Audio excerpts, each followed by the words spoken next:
Hi guys, welcome to speed calculation. तो आज हम पढ़ेंगे क्लास 10 का एक बहुत इजी चैप्टर जिसका नाम है अरिथमेटिक प्रोग्रेशन, जिसको हम शॉर्ट में एपीपी कहते हैं।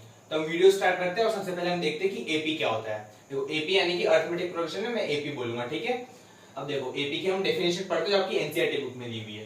तो देखो, AP is a list of numbers in which each term is obtained by adding a fixed number to the preceding term except the first term। ये इंपॉर्टेंट है, ध्यान रखना कि फर्स्ट टर्म को छोड़ के, ठीक है ना, एक्सेप्ट द फर्स्ट टर्म। अब देखो, सबसे पहले आपको कि टर्म मतलब क्या होता है।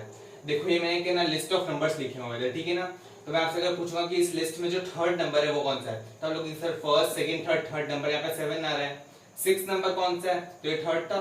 फोर्थ फिफ्थ सिक्स, तो ये सिक्स नंबर ही आ रहा है। तो बस हम ये जो एपी के अंदर हम इसको ना मतलब कि फोर्थ नंबर या ऐसे ना बोल के उस नंबर को हम टर्म बोलते हैं। तो जो 7 है ये आपका थर्ड टर्म हो जाएगा। तो अब मैं थर्ड नंबर बोलूं या थर्ड टर्म बोलूं, बात एक ही है, ठीक है ना।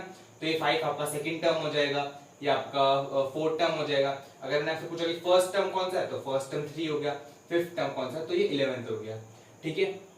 अब इसका मतलब क्या, except the first term. First term आपको दिया होगा या फिर आप अपनी मर्जी, फॉर एग्जांपल हम लेते हैं 4, ठीक है। अब इसमें हम कोई फिक्स नंबर ऐड करते हैं जो कि चेंज नहीं होगा, तो हम लेते 3, ठीक है। हम इसमें 3 ऐड करेंगे तो हमारे पास आएगा 7, ठीक है। अब ये 3 तो हमको रेगुलर ऐड करना है, ये तो कांस्टेंट है, फिक्स्ड है, चेंज नहीं होगा।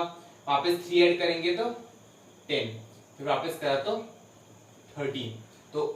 तो ऐसे आपको जब एक फिक्स नंबर आप ऐड करते हो प्रीसीडिंग टर्म में, तो जो आपको लिस्ट ऑफ नंबर्स मिलती है उसको हम एपी बोलते हैं, ठीक है ना। अब देखो, जो टर्म है ये फर्स्ट नंबर की टर्म है आपकी, ये सेकंड नंबर की, ये थर्ड नंबर की और ये फोर्थ नंबर की। तो आप इसको रिप्रेजेंट कैसे करते हो, आप इसको रिप्रेजेंट करते हो ए से। आप ऐसे लिखोगे ए, और मान लो इसकी पोजीशन फर्स्ट है ना, तो आप यहाँ पे छोटा सा 1 लिख दोगे सबस्क्रिप्ट में, ठीक है ना। सेकंड टर्म है तो आप यहाँ पे लिख दोगे A2 ऐसे करके, ठीक है ना। इसको ऐसे पढ़ते हैं A1 A2 A3 A4। मान लो इसमें 50 टर्म्स होती तो आप उसको बोलते हैं A50 हो जाता वो, तो ये आपका हो जाता A50, ठीक है। अगर n टर्म्स होती तो वो a की मतलब n टर्म्स है, वो पता नहीं कितनी, n कुछ भी हो सकता है, 97 98 50 20 ऐसा, तो हम लिख देते हैं यहाँ पे an, ठीक है। अब देखो, ये जो n होता है ना, इसका मतलब होता है नंबर ऑफ टर्म्स। यहाँ पे n की वैल्यू 4 है, यानी कि नंबर ऑफ टर्म्स 4 है, यहाँ पे 1 2 3 4। अब देखो, जो n होगा वो हमेशा नेचुरल नंबर ही होगा पॉजिटिव में, ठीक है ना। आप हमेशा ध्यान रखना है, बिल्कुल मत भूलना कि n जो है हमेशा नेचुरल नंबर ही होगा। ये कभी नेगेटिव नहीं हो सकता, डेसिमल नहीं होगा, फ्रैक्शन नहीं होगा, जीरो नहीं होगा, ये हमेशा नेचुरल नंबर ही होगा, ठीक है। तो इसकी आपकी एनसीईआरटी की डेफिनेशन है। अगर आपको इसका एक बार स्क्रीनशॉट लेना है तो ले सकते हो, फिर मैं इसको इरेज करके दूसरी डेफिनेशन लिखता हूं, फिर हम नेक्स्ट टॉपिक पे बढ़ते हैं। तो दोस्तों, ये आपकी सेकंड डेफिनेशन, ठीक है ना। हम इसको देखते हैं एक बार। देखो, AP is a list of numbers in which the difference between each consecutive term is same। अब देखो, सबसे पहले हम देखते हैं कि कॉन्जिक्यूटिव टर्म क्या होता है। टर्म आपको पता है, जैसे कि first term second term third term. Consecutive मतलब जो एकदम आसपास है, जैसे कि 4 7 7 10 10 13 13 16, ऐसे जो एकदम आसपास आते हैं ना, आगे पीछे, वो होते हैं कॉन्जिक्यूटिव टर्म्स, ठीक है ना। अब देखो क्या लिखा है कि इनके बीच का जो डिफरेंस होता है वो हमेशा सेम होता है। अगर आपको 4 और 7 के अंदर का डिफरेंस निकालना है तो आप क्या करोगे, 7 माइनस 4, तो आपका क्या आएगा 3। सिमिलरली अगर आप 10 माइनस 7 करोगे तो ये आपने करा 10 माइनस 7 तो भी 3। 13 माइनस 10 करोगे तो भी 3 आएगा आपका,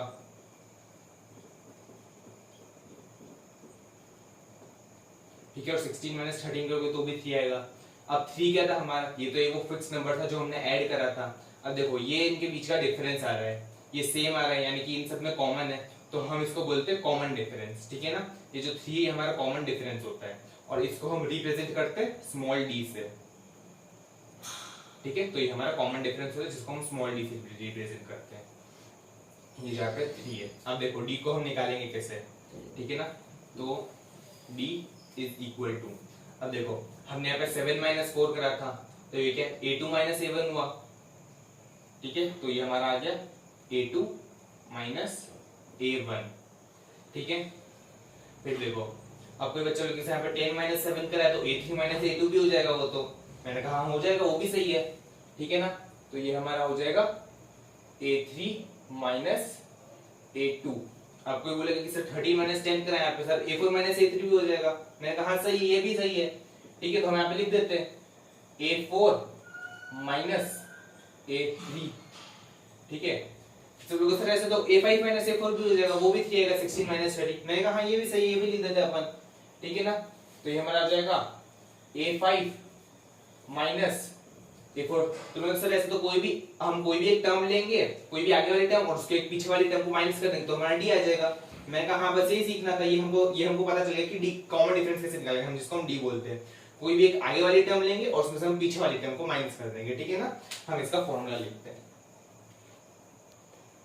तो देखो हमने क्या देखा, d में आप कोई भी आगे वाली टर्म से मतलब आगे वाली टर्म में से पीछे वाली टर्म माइनस कर दोगे, आपका कॉमन डिफरेंस आ जाएगा, यानी सबका जो डिफरेंस है वो 3 आएगा, क्योंकि कॉमन डिफरेंस सेम होता है, वो सब में कॉमन होता है इसलिए। तो हम इसका फॉर्मूला लेते हैं। देखो कोई भी एक टर्म लो n की वैल्यू कुछ भी हो सकती है 50 48 70 ऐसे, तो a70 यानी 78 टर्म माइनस उसके पीछे वाली n मतलब 70 है तो उसके पीछे वाली क्या होगी 70 माइनस 1 69, यहाँ पे 5 के पीछे वाली 5 माइनस 1 4, 4 से पीछे वाली 4 माइनस 1 3, तो n से पीछे वाली हो जाएगी n माइनस 1, ठीक है।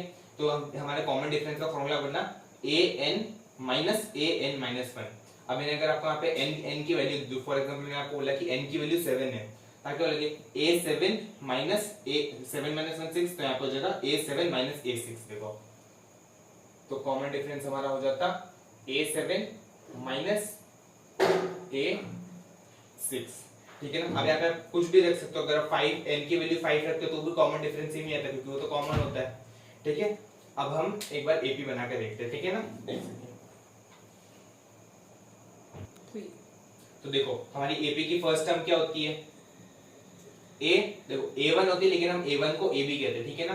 a2 को a2 तो a1 को हम ab कह सकते हैं। फर्स्ट टर्म ये हो गई हमारी, फिर हम क्या करते हैं इसमें कॉमन डिफरेंस होता है d, उसको ऐड करते हैं, तो ये क्या होगा a प्लस d, तो हमारी सेकंड टर्म हो गई a प्लस d, ठीक है। अब हमें थर्ड टर्म चाहिए, तो हम सेकंड टर्म के अंदर वापस से d ऐड करेंगे, इसके अंदर प्लस d करेंगे अपन, ठीक है। तो देखो ये क्या हुआ a प्लस d हो गया, ठीक है। ये तो हमारी सेकंड टर्म थी, यहां से आई है और उसमें हमें कॉमन डिफरेंस ऐड करना है, तो d प्लस d क्या हो गया 2d, तो ये हमारा क्या आ गया a प्लस 2d, ठीक है। अब वापस से अगर हम इसकी फोर्थ टर्म निकालते तो यहाँ पे एक और d ऐड हो जाएगा, ठीक है ना। तो ये तो हमारी थर्ड टर्म तक का था और ये फोर्थ टर्म के लिए एक और d ऐड हो गया, तो d प्लस d 3d हो गया, तो ये हमारा आ जाएगा a प्लस 3d, ठीक है।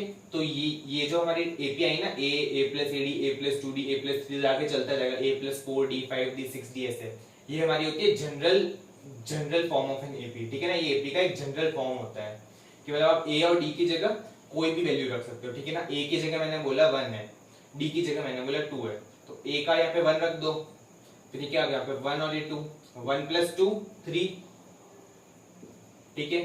फिर क्या है 2 इंटू 2, ठीक है, बीच में कुछ सिंबल नहीं, इसका मतलब मल्टीप्लीकेशन है, 2 इंटू 2 4 प्लस 1, तो ये 5 हो गया हमारा, ठीक है। तो ये जनरल फॉर्म ऑफ एपी है, ठीक है।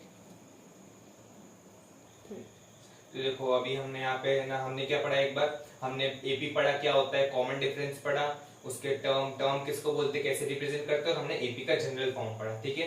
तो अभी के लिए हम इतना ही पढ़ते हैं, और जो नेक्स्ट वीडियो उसमें हमने अभी तक जितना पढ़ा उसके ऊपर मैं क्वेश्चंस लेके आऊंगा, तो हम अभी तक जितना पढ़ा उसके ऊपर थोड़े बहुत क्वेश्चन सॉल्व करेंगे, ठीक है। तो तब तक के लिए please like share and subscribe.